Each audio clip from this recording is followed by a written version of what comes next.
Welcome to our channel. NEET కి సంబంధించి సిజేపీ party చేసినటువంటి ఆందోళనతోటి కేంద్ర ప్రభుత్వం దిగొచ్చింది. ప్రస్తుతం విద్యార్థులకు కొంతవరకు న్యాయం జరిగినట్లే. మరొక పక్క ఏపీలో కూడా ఇటువంటి పరిస్థితి డిఎస్సిలో జరిగింది అనేది వైఎస్ఆర్ కాంగ్రెస్ పార్టీ చెప్తూ ఉన్నటువంటి పరిస్థితి. 2 నెలల నుంచి పోరాడుతున్నటువంటి పరిస్థితి. మరి ఈ అంశాల గురించి మనతో విశ్లేషించడానికి YSR Congress party SC cell state working president Yonaraj గారు మనతో ఉన్నారు. ఆయనతో మాట్లాడదాం. నమస్తే సార్. నమస్తే సార్.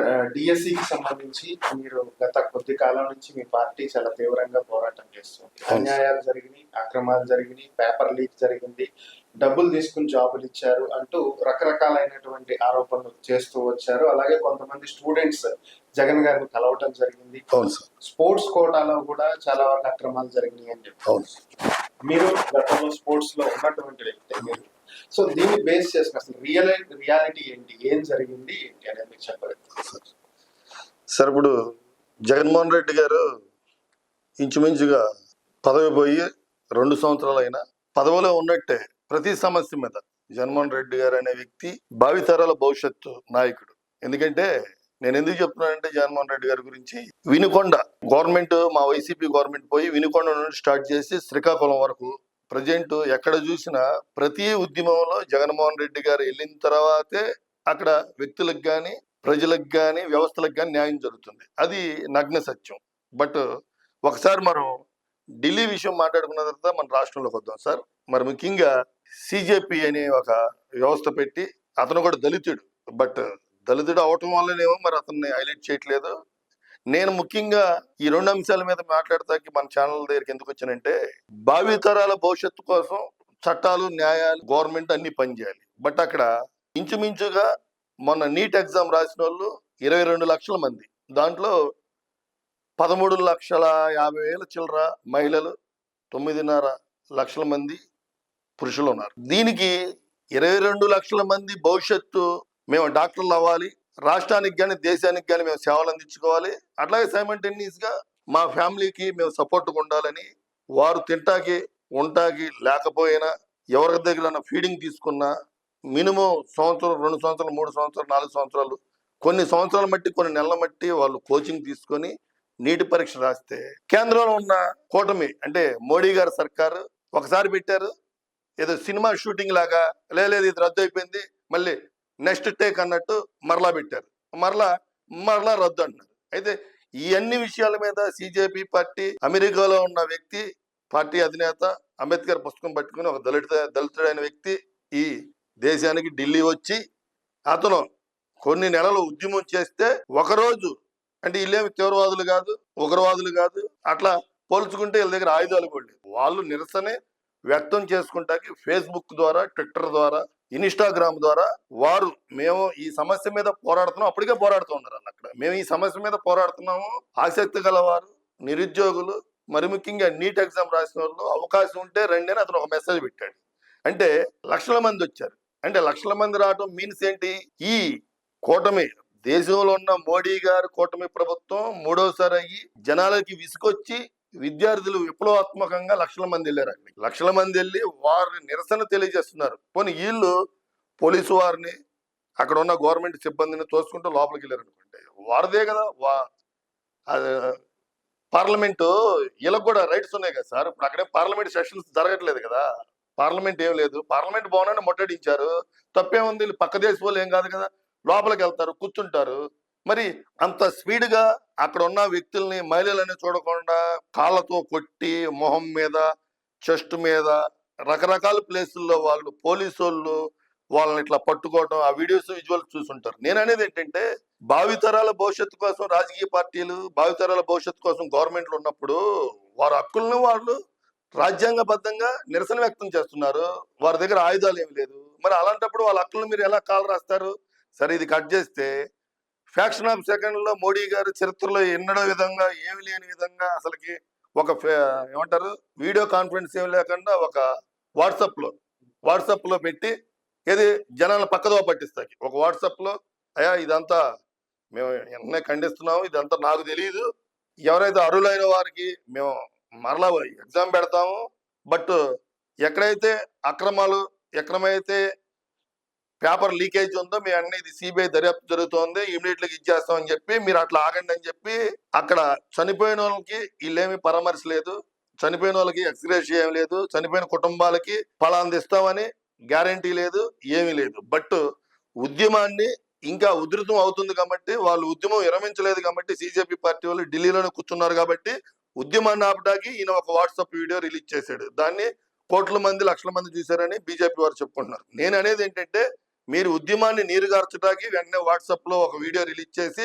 ఉద్యమాన్ని తాత్కాలికంగా ఆపారు. కానీ ఇప్పుడు దేశవ్యాప్తంగా 19 మంది చనిపోయారు, సూసైడ్ చేసుకున్నారని చెప్తున్నారు. కానీ ఆ ఉద్యమంలో ఎంతమంది చనిపోయారు అన్నది మీరు బయటికి ఏ టీవీ ఛానల్స్ ద్వారా దేని ద్వారా రాలేదు. మరి అక్కడ ఎంతమంది చనిపోయారు, వారి ఫ్యామిలీస్ కి మీరు ఏం చేస్తారు?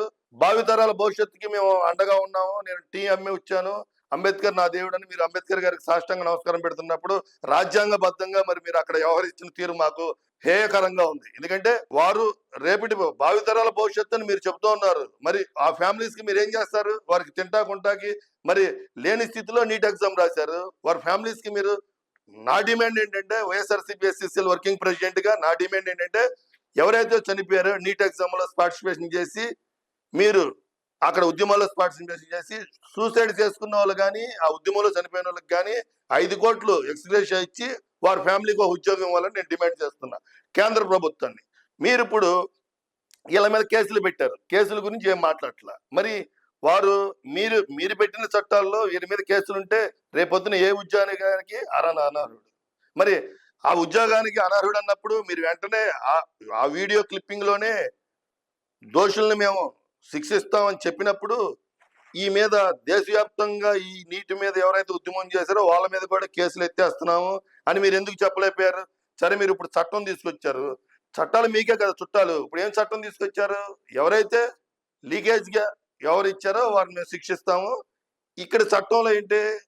లీకేజ్ చేసిన వ్యక్తికి 10 లక్షల జరిమానా, 50 లక్షల జరిమానా, 50 లక్షల జరిమానా, 10 ఏళ్ళు జైలు శిక్ష అన్నారు. బట్ నేను అనేది ఏంటంటే, ఎవరైతే తప్పు చేశారని రాజకీయ నాయకుడైనా సరే మీ దృష్టికి వచ్చినప్పుడు, ఇది మీరు ఒక చట్టం, రాజ్యాంగాన్ని 100-150 సార్లు మీరు సవరించారు, మీరు కూడా ఒక చట్టం చేసి స్టూడెంట్స్ కి ఇలాంటి కేసులు ఉన్నప్పుడు వారు ఎఫ్ఐఆర్ అయినా వాళ్ళ మీద వారు ఉద్యోగానికి అర్హులే.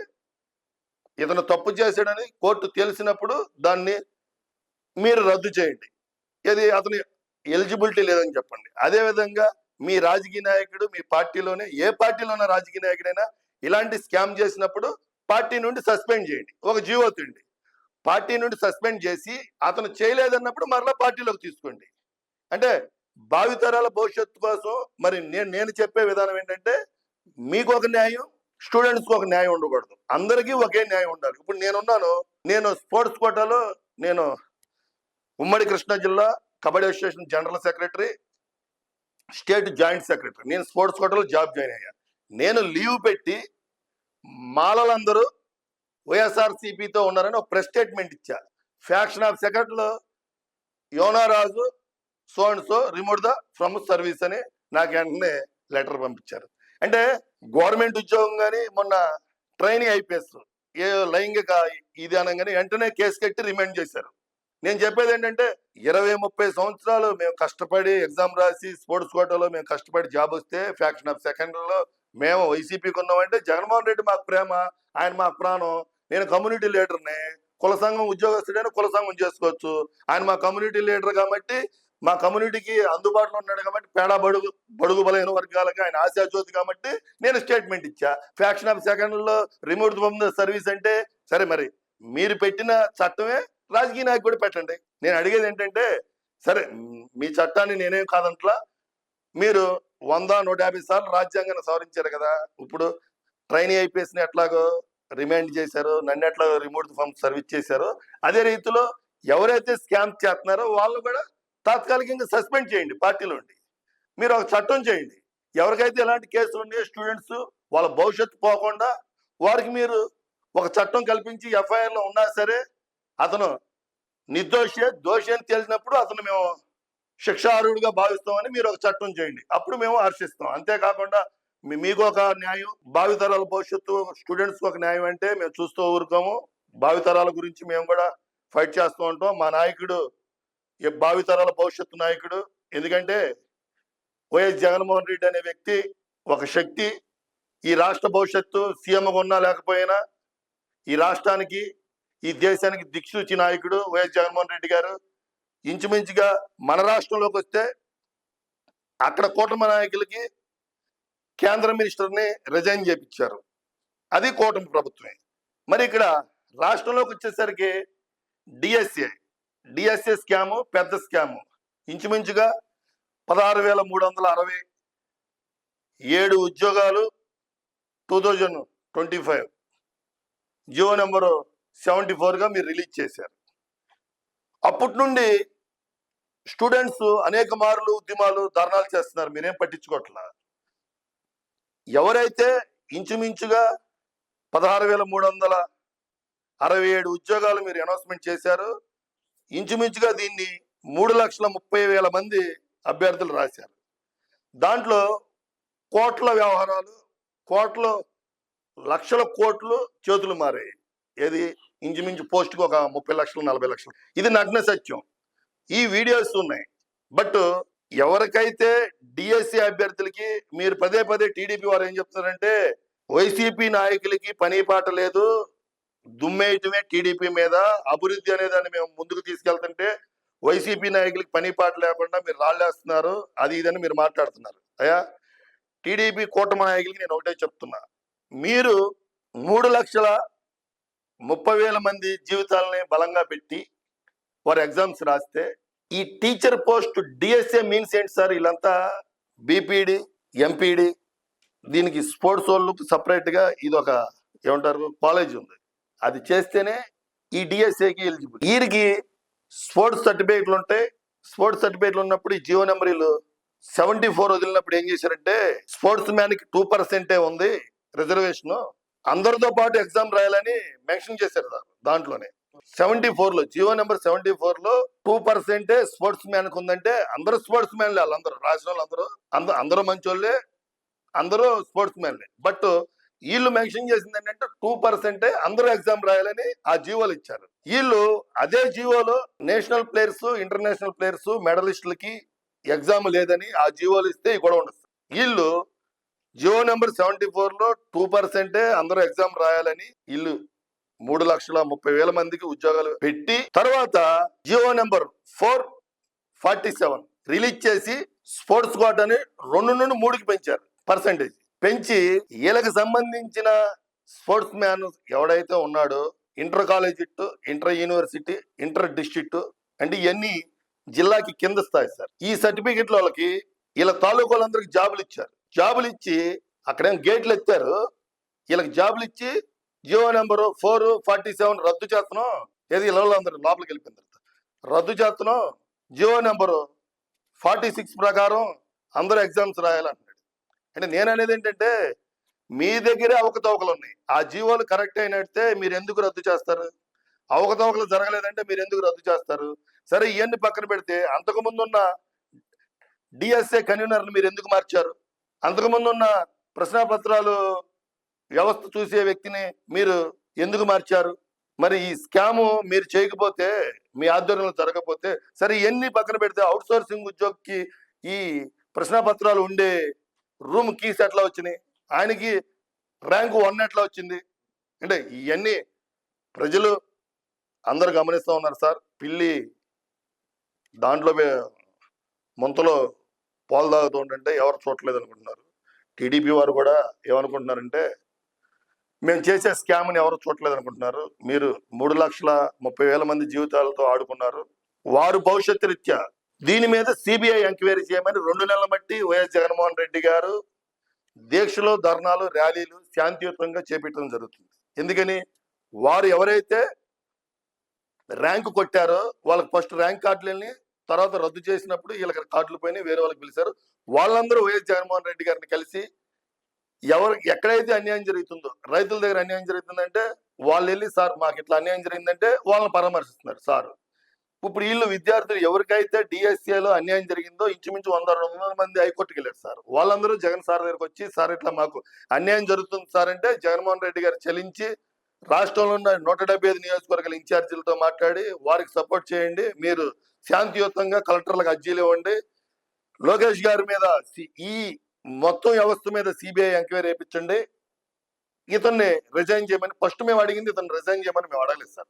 ఫస్ట్ మా స్లోగన్ ఏంటంటే ఈ అంతటి వ్యవస్థ మీద మేము సిబిఐ ఎంక్వైరీ చేయమన్నాం. అయితే ఇప్పుడు జాయిన్ అయిన వాళ్ళని, నేను స్పోర్ట్స్ మ్యాన్ గా జాయిన్ అయిన వాళ్ళని తీసేయండి వారిని అని చెప్పట్లే. ఎక్కడైతే అవకతవకలు జరిగినాయో వీళ్ళు చిన్న చిన్న సర్టిఫికేట్లు ఇచ్చి ఎవరైతే ఇన్ చేశారో వాళ్ళని మాత్రం తీసి అర్హులైన వారికి జాబ్ ఇవ్వమని చెప్తున్నాం సార్. మా వైసీపీ డిమాండ్ ఏంటంటే అర్హులైన వారికి ఉద్యోగం ఇవ్వండి. అనర్హులుగా ఎవరైతే ఉన్నారో అక్కడ కోనార్ రవికుమార్ గారు టీడీపీ ఎమ్మెల్యే, ఆయన సాఫ్ట్ బాల్ 38 పోస్టులు ఇచ్చారు. ఏది సాఫ్ట్ బాల్ బేస్ చేసుకుని. మన లోకేష్ గారు తోడలుడు ఎంపీ గారు భరత్ గారు, ఆయన జూడో గౌరవ అధ్యక్షుడు, ఆయనకి 39 ఉద్యోగాలు ఇచ్చారు ఆ అసోసియేషన్కి. అంటే నేను అనేది ఏంటంటే టీడీపీకి రిలేటెడ్ గా ఉన్న అసోసియేషన్ వాళ్ళందరికీ జాబులు ఇచ్చారు. వారికి కావాలన్నప్పుడు గేట్లు ఎత్తారు, వాళ్ళకి వద్దనుకున్నప్పుడు గేట్లు దించేశారు సార్. నేనేంటంటే జగన్మోహన్ రెడ్డి గారు ఈ రాష్ట్రంలో భావితరాల భవిష్యత్తు కోసం జగన్మోహన్ రెడ్డి గారి డిమాండ్ ఏంటంటే సిబిఐ దర్యాప్తు ఇమీడియట్లీగా జరగాలి. తక్షణమే ఈయన మరి ఇప్పుడు సీఎం గారు కొడుకు, ఇతనికి 3-4 శాఖలు ఉన్నాయి. ఒక శాఖ నుండి తప్పుకుంటే ఏమిటి ఈయన? ఇప్పుడు భావితరాల భవిష్యత్తు కోసం అని మీరు చెప్తున్నప్పుడు, మీరు మీకోసమే నేను పరిపాలిస్తానన్నప్పుడు మరి మీరు తప్పుకుంటే మీకు పోయేది ఏముంది? లాస్ ఏం లేదు కదా సార్. మీరు ఎందుకు తప్పుకోవట్లేదు? అంటే మీరు 16,347 పోస్టులకి 200-300 మందిని హైకోర్టుకి పంపించి వాళ్ళ జీవితాలతో ఆడుకొని సార్, ఇప్పుడు లో class middle class below middle class లేదు సార్. ఇవన్నీ అగ్రకులస్తులకి పెద్ద పెద్ద స్థాయిలకి ఈ జాబులు కానీ ఇవి కానీ అవసరం లేదు. వాళ్ళు ఏదైనా కొనుక్కుంటారు సార్. నేను అనేది ఏంటంటే ఎస్సీ ఎస్టీలకి విద్యార్థి అభివృద్ధి కోసం ఆర్టికల్ 15(4)లో ఏం చెప్తుందంటే వారి అభివృద్ధి నిమిత్తం ఏదైనా నిబంధనలు మార్చి ఫలాలు పథకాలు ఇమ్మని చెప్తుంది. వీళ్ళు మా ఆర్టికల్స్ మాకు వాడకుండా, మా వనరులు మాకు రాకుండా, మీరు మామూలుగా ఇచ్చే ఉద్యోగాల్లోనే కటింగ్ పెట్టేసి అమ్ముకుంటే మేము బడుగు బలహీన వర్గాల్లో పేదల్లో 20 లక్షలు 30 లక్షలు అంటే ఎక్కడ కట్టుకుంటాం సార్? వీళ్ళు నేను అడిగేది ఏంటంటే జగన్మోహన్ రెడ్డి గారు లాస్ట్ గవర్నమెంట్లో 2 సంవత్సరాలు కరోనా తీసేసిన తర్వాత 3 సంవత్సరాల్లోనే సార్, ఓన్లీ 3 సంవత్సరాల్లోనే ఇంచుమించుగా సచివాలయంలో పర్మనెంట్ పోస్టులు 1,35,000 పోస్టులు సార్ ఎగ్జామ్ పెట్టి డైరెక్ట్గా ఇచ్చాడు. దాంట్లో స్పోర్ట్స్ కోటాలకు కూడా డైరెక్ట్గా ఇచ్చాడు. అంతా పారదర్శకంగా, ఎవరి దగ్గర రూపాయి తీసుకున్నా వాళ్ళు కోర్టుకు వెళ్ళేవాళ్ళు. నిలువెత్తు నిదర్శనమే సార్ 1,35,000 సచివాలయ సెక్రటరీలు పర్మనెంట్ ఉద్యోగాలు సార్. ఇదే రీతిలో పర్మనెంట్ ఉద్యోగాలు గవర్నమెంట్ హాస్పిటల్స్ 53,000 ఉద్యోగాలు ఇచ్చారు సార్. గవర్నమెంట్ హాస్పిటల్ పర్మనెంట్ ఉద్యోగాలు. పోలీస్ శాఖలో ఇంచుమించుగా 6,511 పోస్టులు ఇచ్చారు సార్. దాంట్లో ఒక 500 ఎస్ఐలు అనుకుంటా, మిగతా కానిస్టేబుల్ సార్. అన్ని పారదర్శకంగా జగన్మోహన్ రెడ్డి గారు చేశారు. అదేవిధంగా 65,000 ఆర్టీసీ కార్పొరేషన్ ఉద్యోగాలు గవర్నమెంట్లో విలీనం చేశాడు. సచివాలయంలో 2,50,000 మంది సచివాలయ వాలంటీర్లు ఇచ్చాడు.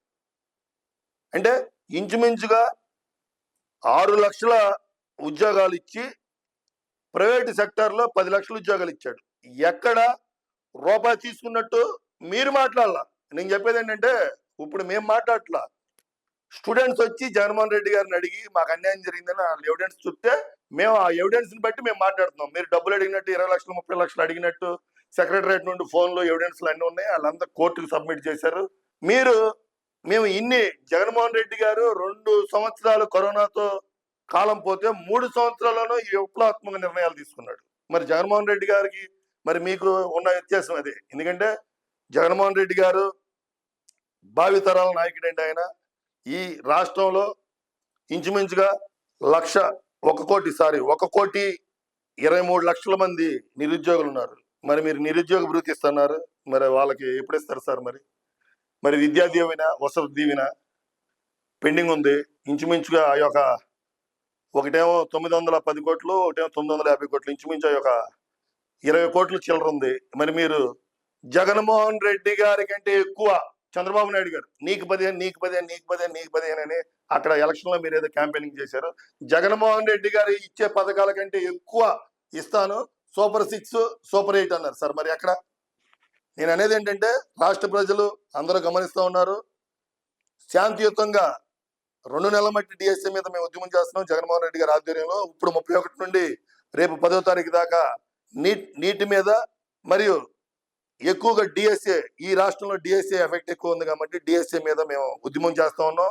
ఈ రాష్ట్రంలో ఉన్న నిరుద్యోగులు, మరి ముఖ్యంగా కుల సంఘాలు, స్వచ్ఛంద సంస్థలు అన్ని కూడా పాల్గొని ఈ డిఎస్ఏలో ఎవరైతే ఇంచుమించుగా 3,30,000 మంది వాళ్ళ భవిష్యత్తు వాళ్ళ తలరాతలు మార్చుకుందామని రాశారో వాళ్ళు అట్లాగా ఏమైంది బ్లాంక్ లిస్ట్ లోకి వెళ్ళిపోయింది. వారి కోసమైనా మీరు రోడ్డు మీదకి రండి. జగన్మోహన్ రెడ్డి గారు ఈ రాష్ట్రంలో బడుగు బలహీన వర్గాల ఆశాజ్యోతి. జగన్మోహన్ రెడ్డి గారు అండా, వైసీపీ జెండా ఈ రాష్ట్ర ప్రజలకు ఎప్పుడు ఉంటే ఈ 10 రోజులు జరిగే ఉద్యమంలో రాష్ట్రంలో నిరుద్యోగులు మొత్తం పాల్గొని విజయవంతం చేయాలని కోరుకుంటున్నాను. జై భీమ్, జై జగన్. Thank you sir. ఈ అంశాల మీద మీ విశ్లేషణ అందించినందుకు ధన్యవాదాలు. Thank you.